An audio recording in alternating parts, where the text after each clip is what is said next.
Muy buenos días, los saludos desde las instalaciones de La Voz de la Noticia Civil. Hoy 21 de noviembre de 2023 es Día de Noticia Civil. Arrancamos este día con el tema de la condonación, compensación y confusión. Adelante en los estudios. Así es, muy buenos días. Hablemos de la condonación, que es el acto por el cual el acreedor renuncia a su crédito o a la liberación de la deuda. Otorga gratuitamente por el acreedor en favor del deudor. Da a entender que renuncia al derecho de crédito que ostenta contra el deudor. Ahora bien, una de las preguntas que se nos hace es la siguiente: ¿es un acto unilateral o bilateral? Se ha discutido sobre si es un acto unilateral o si es un acuerdo de voluntades. Para unos puede llevarse a efecto la condonación sin acuerdo de voluntades entre el acreedor y el deudor.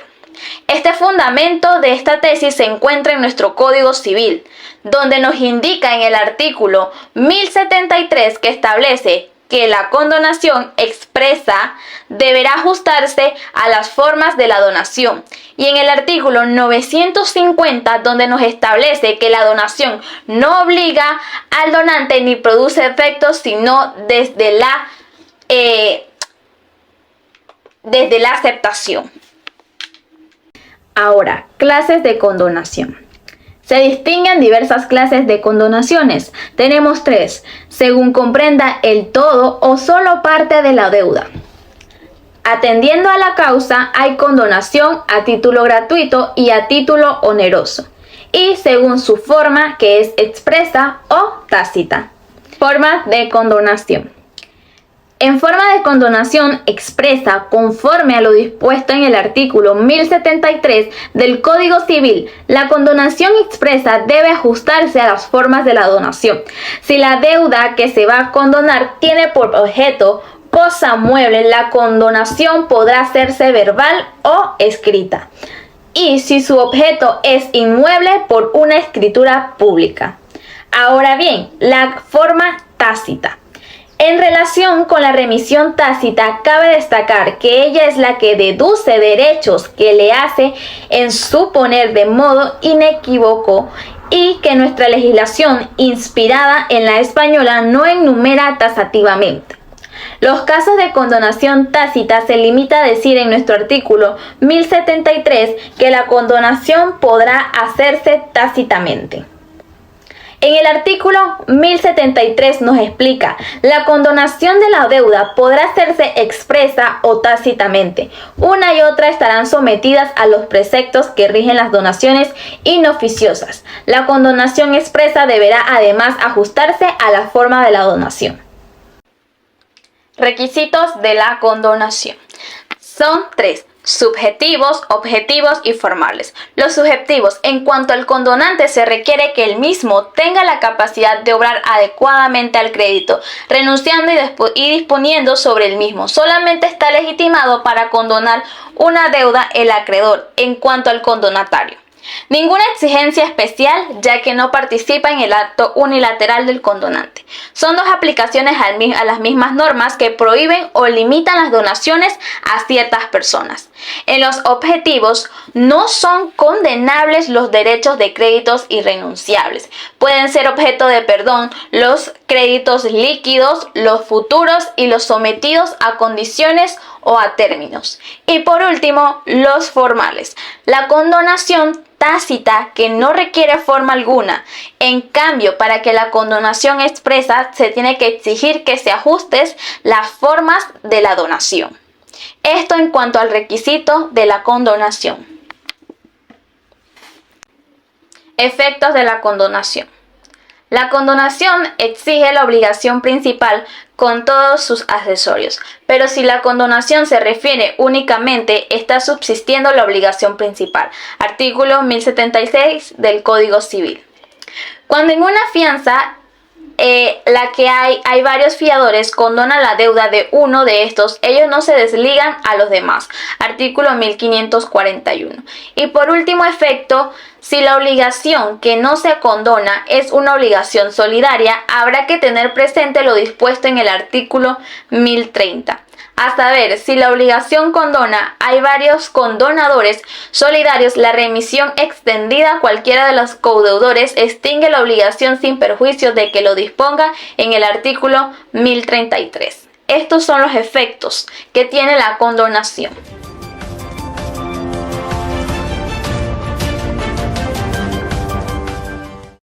Lucas tiene un grupo de amigos, donde está Marcos. Marcos es uno de sus amigos más cercanos. Marcos se le acerca el día de la fiesta a Lucas para contarle la situación por la cual está pasando, que no tiene un empleo fijo y que prontamente a su madre le realizarán una operación de la pierna y que él no cuenta con el dinero necesario para cubrir los gastos. Así que en su desesperación, Marcos le pide prestado a Lucas la suma de $1000 para la operación de su madre. Lucas acepta prestarle el dinero a su amigo Marcos para la operación de su madre. Pasó un tiempo y Marcos todavía no había podido pagarle la deuda a su amigo Lucas.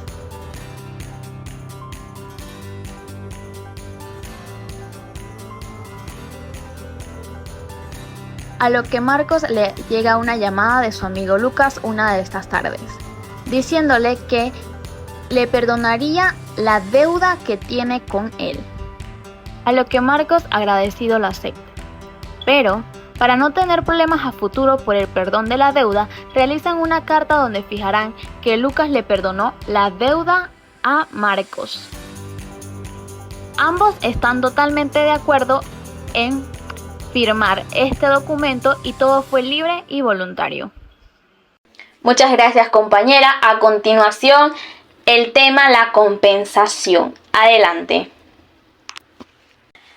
Así es, vamos a hablar de la compensación, que consiste en la extinción de dos deudas de la misma naturaleza, coexistentes en sentido inverso entre las mismas personas hasta el monto menor de ellas.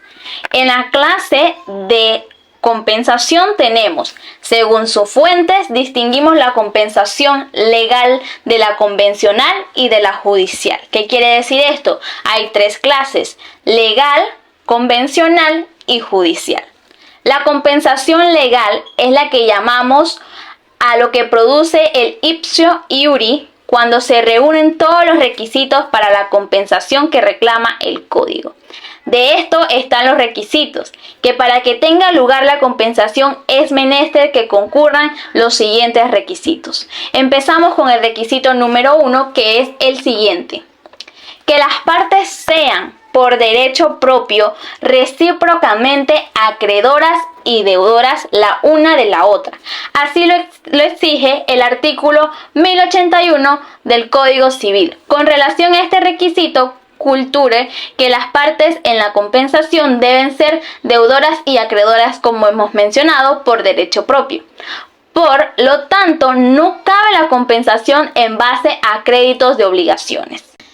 También hablamos en el punto número 1 que el representante no podría pretender o poner en compensación de sus deudas personales créditos de sus representados. Se debe observar que también el carácter recíproco de las condiciones de deudor y acreedor no supone, según Puig Peña, que las obligaciones nazcan de un contrato bilateral o recíproco, sino simplemente que el polo personal de las obligaciones se sitúan entre las mismas personas, aunque los créditos nazcan de distintos contratos o conste de diferentes títulos.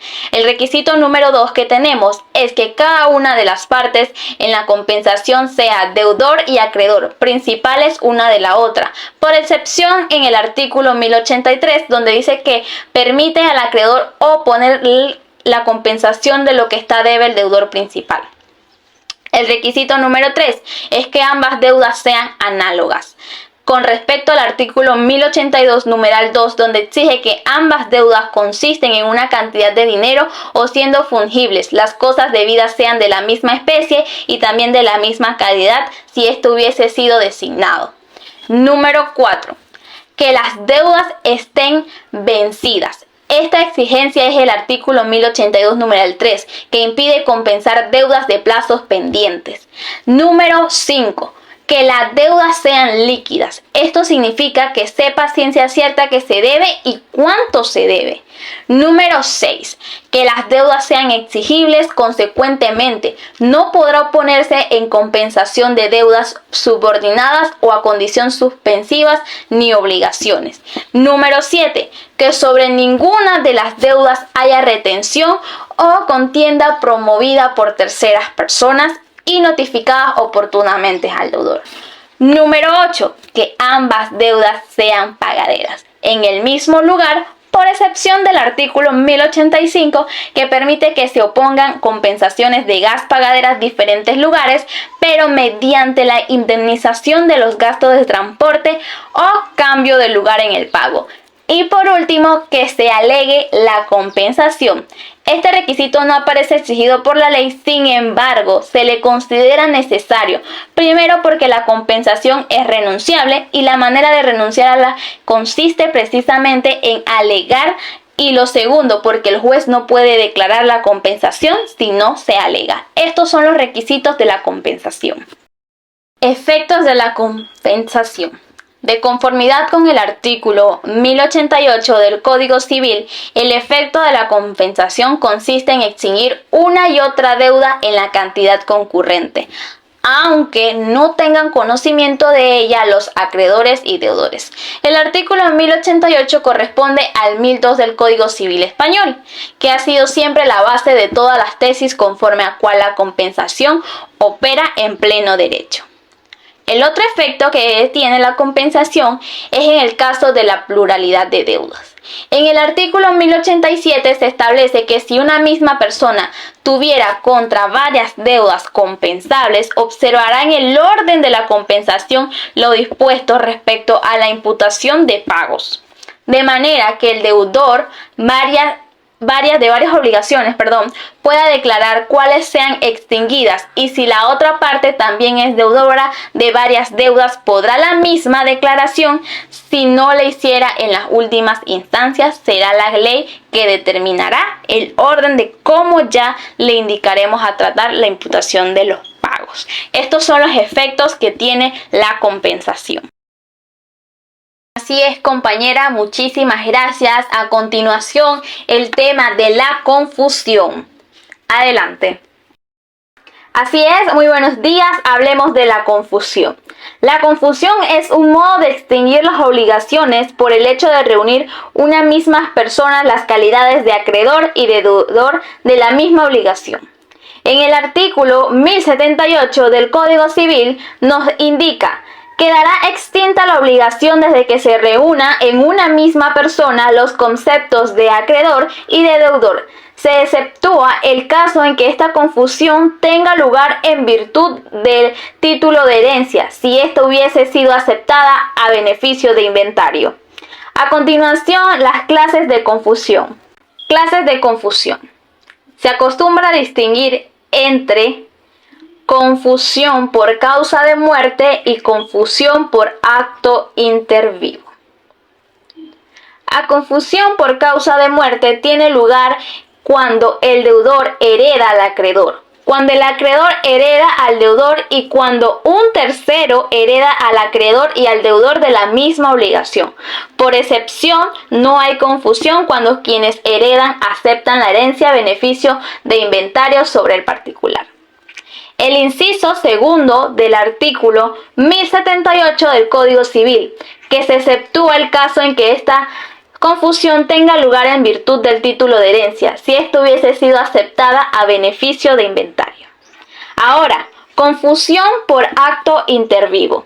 Se produce cuando en virtud de un acto o negocio jurídico concurre en una misma persona las calidades de acreedor y de deudor de la misma obligación. Número 2. Según su extinción, la confusión se clasifica en total y parcial. La confusión es total cuando es la misma persona que reúne las calidades de acreedor y deudor de la totalidad de la obligación. Y la confusión es parcial cuando se es deudor del total y se llega a ser el acreedor de una parte de la misma obligación o viceversa sobre esta. Particular debe tenerse presente el artículo 1080 del Código Civil, donde establece que la confusión no extingue la deuda mancomunada, sino la porción correspondiente al creador o deudor de quien concurren los dos conceptos. Requisitos de la confusión. Número 1. Que recaiga en una misma persona por derecho propio la entera titularidad activa y pasiva de la relación obligatoria, no por tanto como intermediaria o por representación de otro. Si la titularidad activa o la pasiva no se recibe entera, la confusión es solo parcial y no extingue la obligación. El siguiente requisito es que la reunión en esa persona de la doble calidad de acreedor y deudor se refiera a una misma obligación. Efectos de la confusión. La confusión surge de sus efectos de pleno derecho e irrevocablemente, excepto cuando la causa que lo originó cesa con carácter retroactivo. Ejemplo: Juan hereda el crédito de su acreedor. En este caso, la obligación se extingue para Juan, pero si el testamento resulta ser nulo, la obligación queda vigente como si nunca estuviese producido una confusión. Ahora, los efectos de la confusión también pueden ser o son: número 1, que se extingue la obligación. Número 2, extingue los accesorios de la obligación. Pero la confusión que extingue las obligaciones accesorias no extingue la obligación principal, dice el artículo 1079 del Código Civil. En las obligaciones solidarias se extingue la solidaridad, pero sin perjuicio del derecho del deudor en cuya persona sea producido para reclamar a los demás codeudores la parte que le correspondería pagar en la obligación mancomunada. Artículo 1030 del Código Civil. Y número 4. Obligaciones con pluralidad de las partes. La confusión no extingue la deuda mancomunada, sino en la porción correspondiente al acreedor o deudor, en quienes concurran los dos conceptos. Muchísimas gracias, compañera. De esta manera terminamos el noticiero el día de hoy, La Voz de la Noticia Civil. A continuación, la dinámica. Que pasen todos muy buenas tardes.